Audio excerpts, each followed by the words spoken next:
Hello, everyone, and welcome to episode 38 of Magic and the Law of Attraction. How to use runes in spells.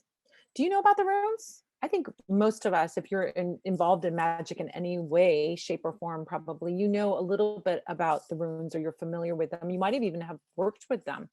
We think of them really as a divination tool, just like the tarot. You draw a stone or a piece of wood out of a bag at random and then interpret the meaning of that rune in light of your question.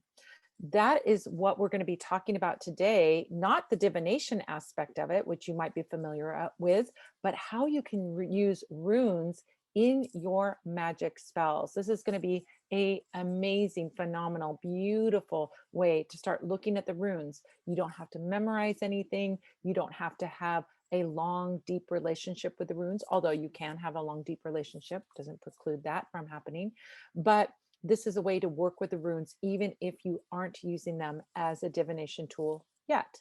So before we get to that, I have a couple of announcements. The first big announcement is that on November 27th, I'm going to be dropping a brand new spell kit and workshop for 2022. Not just a new spell kit and workshop, a brand new series of spell kits and workshop for 2022.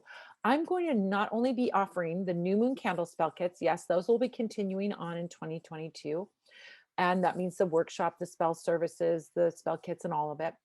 But we're dropping something entirely new, a full moon spell kit or the full moon spell kit and workshop. Won't be doing full moon services, but we will be doing workshops and spell kits. Now, these are not going to be candle spells. These are going to be things other than candle spells that we're going to be working on the full moon, tapping into the real power of that beautiful full moon and all of its energy, and doing things that can supplement our candle spells. So these are going to be entirely different kinds of magic. We do our candle spells on the new moon and we do other kind of spells on the full moon. It's going to be so much fun. So we're going to be giving an announcement about all of those coming up on the 27th, and ordering will be opening on the 27th as well. Now, like the new moon workshops, these are going to only be available for 1 week out of the year. You order it, it gets shipped to you, and you either have full instructions or you have the full instructions and you take a workshop with me. And if you've ever been to those workshops that we have for the new moon, they are so much fun. You not only get to see face to face, everybody gets together, we talk, we laugh, we have a good time, we share tips and tricks. You also get access to the new moon and full moon bulletin board. I don't even know what to call it. The board where you can share your spell work, you can talk about your spell work with other people that have been in the workshop with you. And once you've done it once, you have full access to it forever. So you can skip a month, but still be on that board and being able to participate and then jump back in again whenever it works for you, or whenever there's a spell that comes up that works for you. So it's going to be phenomenal. And this is a real great way to enhance and learn more magic right beside me. These are going to be so much fun. So just stay tuned. On November 27th, we'll be dropping the information about that. The sales will open up and you'll be able to see all the full moon spells that are going to be coming up for 2022. So just stay tuned, watch my feed, look at your emails, look at my Instagram, it'll be every place. So look for those on the 27th. So let's jump into today's topic and talk about rune magic. So I will start this episode out by saying that I am by no means an expert on the runes, but I do love them and I do love working with them. I love them so much that I have 2 tattoos, one on each wrist, of 2 different runes. Can you see those? I'm working on, so people that are watching the video can see that. These are Wunyo and Dagaz. Those are the 2 runes that I have on my wrist. Wunyo means joy and Dagaz means breakthrough and awakening. So these are the things I want to bring into my environment. I want to bring into my practice: happiness and awakening and breakthroughs. Who wouldn't want that? I sure do. So these are the things that you can do with runes. Not only you can use them for divination, but you can use them for other things. And we're going to be talking about those. So let's look at a little bit of the history of the runes. So first of all, Runes date back to about 100 ACE. That's the first evidence of runes that we see in our historical archaeological findings. Germanic people, including Norse Vikings, developed this written alphabet. Now, you may have heard the terms elder Futhark or younger Futhark. So the alphabet of the runes is known as a Futhark, which is the first 6 letters of the rune alphabet. Just like our alphabet is alpha, beta, alphabet, A and B, the Futhark is the name of the alphabet. And it's named for those first 6 letters of the Norse writing system. The Elder Futhark, which they know very little about actually, because it's so old, it wasn't a lot of documentation. There isn't a lot to know, but they do have some information about some of these characters. The Elder Futhark has 24 characters and was predominantly used from about 100 ACE to 700 ACE. These Elder Futhark are what we see oftentimes in rune sets. They'll have 24 runes, sometimes 25 because they have a blank one. And these will be the things that are used in divination sets. The younger Futhark has only 16 characters. So they condensed the alphabet down to 16 characters where they could write whatever they wanted with those 16 letters. And this was used from around 700 ACE up until the Middle Ages, 1200 ACE. Now, there is also another Futhark, it's called, the Anglo-Saxon Futhark, which has 33 characters in it. And that was used mostly in England by the Angles, the Saxons, the Anglo-Saxons, and that has 33. But when we think about rune divination sets, or what most people think of as the runes, it's usually the Elder Futhark that they're talking about, that 24 character alphabet. Now, while we might think of the runes as being an amazing divination tool, which they were also a usable alphabet. Something to think about, really. You know, tarot, which is a great, amazing divination tool, not beyond a great divination tool, an amazing divination tool, isn't an alphabet. We don't really use tarot in many other ways. We might use it for meditation or something else, but it doesn't have that quality of being a written alphabet. The runes, we see them all over these archaeological finds that we find around England, up in the Scandinavian countries, and all over. These runes were carved on stones, oftentimes memorial stones for people that had passed on. We see them on bone, on antler, on wood, and even on metal. So we can find the evidence of these letters all over the place, and they are quite common. But they are more than just an alphabet where we can memorialize somebody. It's more than just like the Roman alphabet where we see, you know, Claudius was here or whatever, you know, in ancient times. Each of these letters had very specific and special magical meaning. To understand that magical meaning, it's useful to understand the legends that the Norse people had about the runes. So I'm going to tell you the legend of the runes, how the runes, the mythology of how the runes were discovered. That in and of itself is going to show you how powerful people considered and still consider these amazing magical tools. So this is the story of Odin and the runes. So if you know a little bit about Odin, he's the Norse god. He's the leader of all of the gods, the Aesir, we would call those gods, that group of gods and goddesses, and he was their leader. Now, one of his great qualities was that he was always seeking to have more wisdom, always wanted to have more knowledge. He understood very deeply that knowledge is power. And so he was constantly seeking wisdom and knowledge and had lots of adventures in his stories where he's trying to find out something or trying to discover something or gain a magical skill or magical knowledge. So he was willing to really sacrifice. And in fact, one of the attributes of Odin was that he had one eye. One eye was plucked out, and he had one eye. And that one eye that was plucked out was in exchange for a piece of wisdom. So we can get very deeply into understanding that he was really willing to sacrifice everything to gain magical wisdom and knowledge. The other thing that you have to know about Norse cosmology is the idea of the world tree. The world tree in Norse cosmology is named Yggdrasil. So Yggdrasil was this giant tree that held up all the worlds. Now we could go into a whole topic about that, but understanding that there was this giant tree, and at the base of the tree was a well, the well of Erd.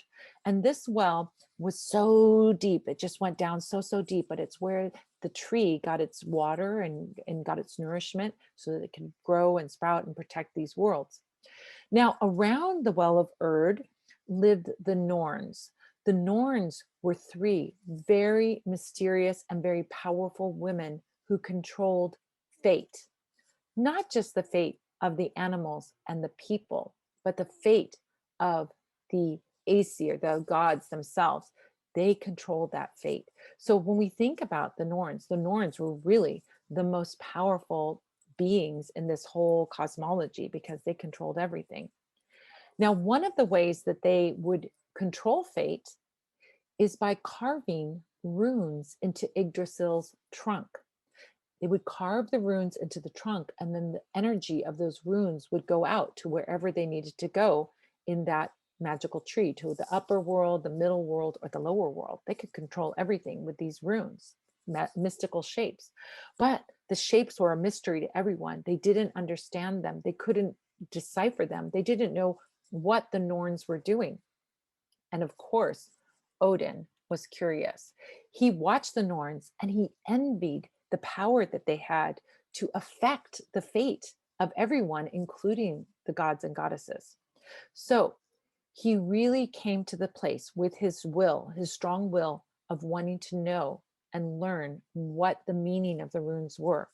So to get that knowledge, he had to hang himself by the foot to get those insights and those abilities that the Norns had. He had to hang himself by his foot, pierce himself with his spear, and hang from the tree Yggdrasil and look into the well of Erd and look into the waters below.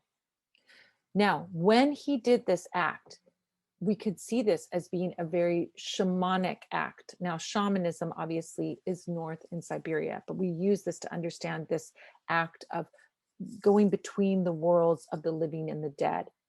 And for 9 days, Odin hung by his foot between the world of the living and the dead. He wasn't quite dead yet, but he certainly wasn't alive. He was in that state of depletion that was hovering there. And he told the other gods, the other Aesir, he told them, don't help me, don't try to rescue me, don't try to save me. I must go through this extreme trial to be able to understand the runes. And that is my deepest desire, is to have this knowledge. So as he stared downward for days and days and days, he called to the runes, he invited them in, and he teetered in that real liminal state between life and death. We imagine it's like a really out there experience. You know, if you've ever been in, hopefully you've never been yet in that state, you know, it's like you're not one foot in the world of spirit and one foot in the world of the living. It is an intense place to be. So for 9 days and nights, he did this. And on the ninth night, at last, he saw the runes in the depths. He saw the runes in the depths of the water. Because he had made this sacrifice, excuse me, because he had made this sacrifice, the runes showed themselves to him. And they revealed not only the form of the runes, but also the secrets that they held. He understood them. He could use them and work with them. Now, if you've ever looked at the tarot deck and you've seen the Hanged Man card, you've seen the story depicted in that card. We see a guy, he's got a beautiful radiant halo around his head, but he's hanging upside down by his foot. That is reminiscent of this story of Odin. So when Odin learned these runes and he understood them, he was able to learn chants that enabled him to heal wounds, to bind his enemies, and to render their weapons worthless. He was able to free himself from constraints, to put out fires, to expose and banish practitioners of malevolent magic, to protect his friends in battle, to wake the dead and bring them back to life, and to win and keep a lover. So the runes, as we associate so strongly with Odin, are not just about Odin. but they are about the Norns, these mysterious, powerful women who held this information and allowed Odin to uncover it if he were willing to give a sacrifice. Now, these are the things that we can learn as well. And these are the mysteries that the runes can show us when we access their power.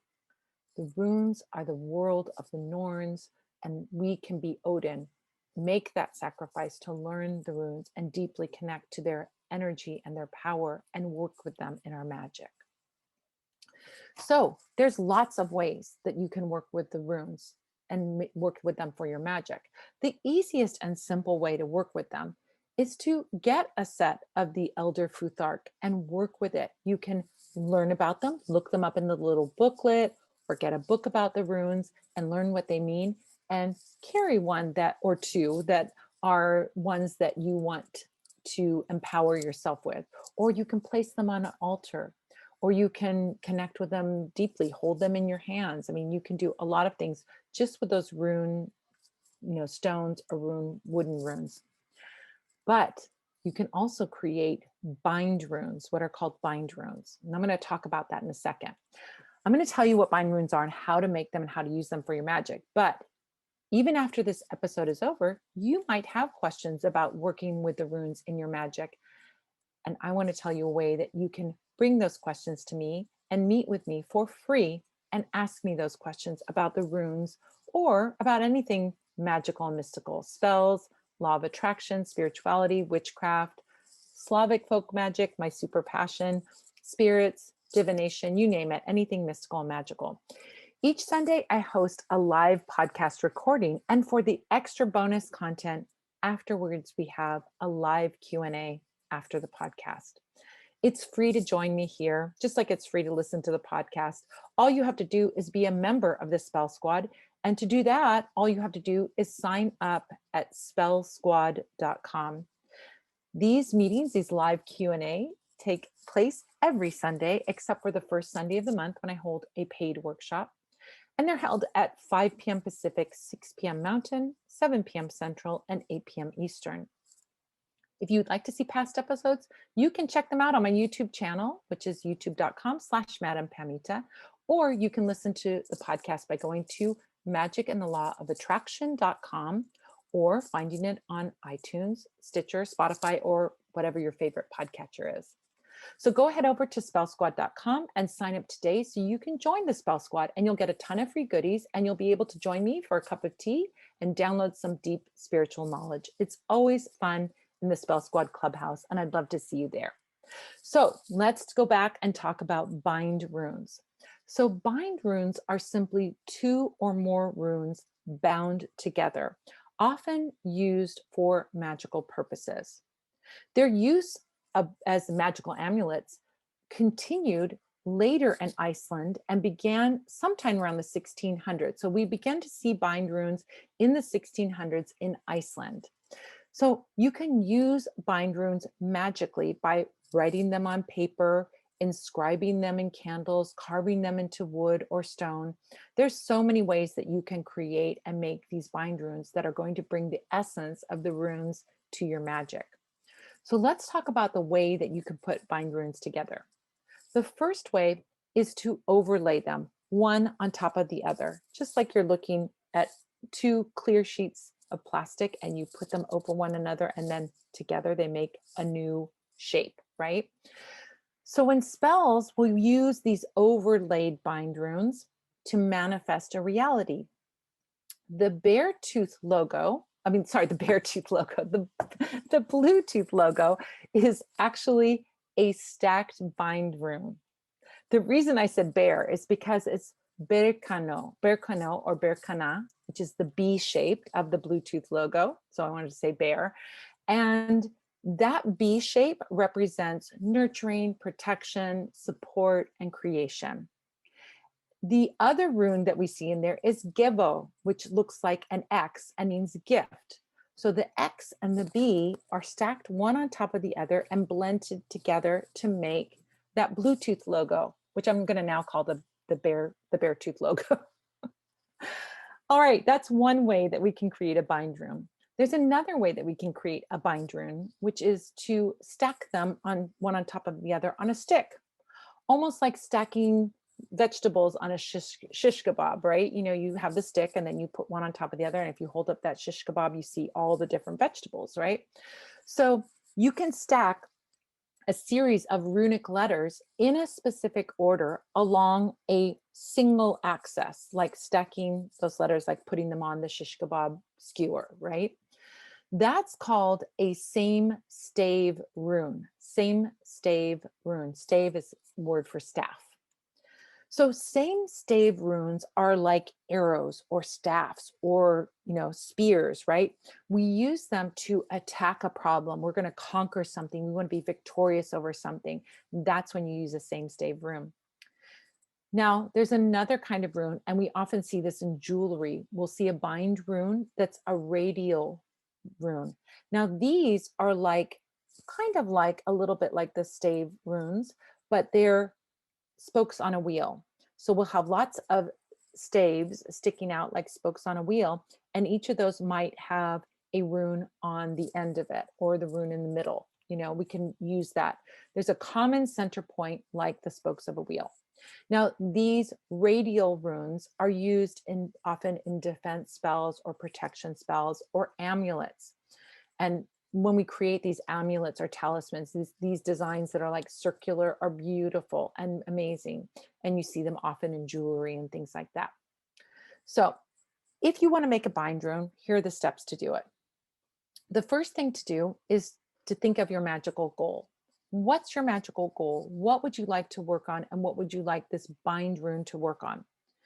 Once you are clear about your magical goal, then find the rune or runes that best fit your purpose. You might, for example, repeat a rune around the radial rune over and over again, or you might stack the rune up, on that stave bind rune. You might stack it up, but pick the ones that work. Now, you could choose 2, 3, 4 runes. It doesn't matter, but you don't need to choose the whole futhark. That would be too much. You want to choose just the right size amount, 2, 3, 4, something like that. Then once you get those runes, start playing around with your design. If you want to manifest something, think of that rune that's an overlay rune. If you want protection, think of a radial rune that looks like the spokes of a wheel. And if you want to attack a problem and conquer a problem, then use that stave rune system, bind rune system. Once you've worked out your design on scratch paper and your notebook, then you can choose your material to work on with this rune. You could write it on paper and carry that slip of paper with you. That's probably the easiest way to work with it. But you could also work with wood, or you could work with stone, or you could even carve it into a side of a beeswax candle. If you have a beeswax candle from Parlor of Wonders, lots of them, like the pillar candles, have lots of space for you to write a bind rune on. So you could do it there. You could even get a tattoo of your bind rune. So you don't have to make anything to use the magic of the runes. You could even take this bind rune and you could trace it in the air, right? You could make it and conceive of it and visualize it. There's so many things that you can do. And if you want to be simple and you don't want to do a bind rune at all, you can just select the runes out of a rune set and carry those with you, as I mentioned before, or put them on the altar or hold them in your hands and so on. Now, buying a rune set is a great way to begin to work with the runes. We have some beautiful rune sets made out of gemstones at the Parlor of Wonders, and you can check those out by looking under magical tools or typing runes in the search bar, and it will show up. Those will show up for you. We have tiger's eye, we've got rose quartz, we've got all kinds of beautiful, beautiful gemstone rune sets if you want to start working with those. So, and we also have some amazing books about the runes by some amazing authors. So you want to check those out as well. So think about working, if you feel drawn to working with the runes, but you haven't learned them as a divination tool, start thinking about working with them as a magical tool, getting in touch with them, getting in touch with their energy and inviting it into your life. It is really powerful, beautiful, and old magic that is so lovely. So if that about does it for our episode on runes and working with the runes in our magic. So if you'd like to get more information about all kinds of magic and spells, Check out my blog over at parlorofwonders.com.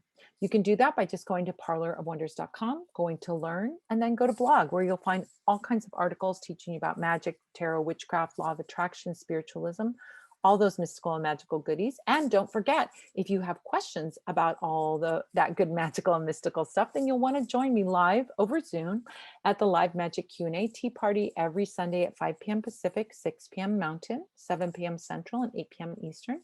Just go to spellsquad.com and get the secret code, and you can come on in. And here's a secret: if you do that, you will also get a free copy of my gorgeously illustrated ebook, 7 Secrets to Supercharge Your Spell Work. Just go to spellsquad.com and get your free copy today. I want to say a huge thank you to all the Spell Squad members out there who have subscribed to and shared this podcast with your friends, and big love to the fabulous folks who have left reviews on iTunes. Those reviews really help get the word out into the wider world about the podcast, and I appreciate you taking the time to do them. I want to say thank you to Gilles Navarre for production and engineering on this podcast. I want to say thank you to Manfred Hofer for announcing, and I want to say thank you to you for joining me, whether you're joining me live in the Sunday's live Q&A or you're listening to this on the podcast. I am thanking you for being here. And I'm looking forward to next week when we'll be answering the question, what kind of spells use nails? So we're going to be talking about nails and spells and magic. So until next time, this is Madame Pamita saying, keep making your life the most magical adventure ever.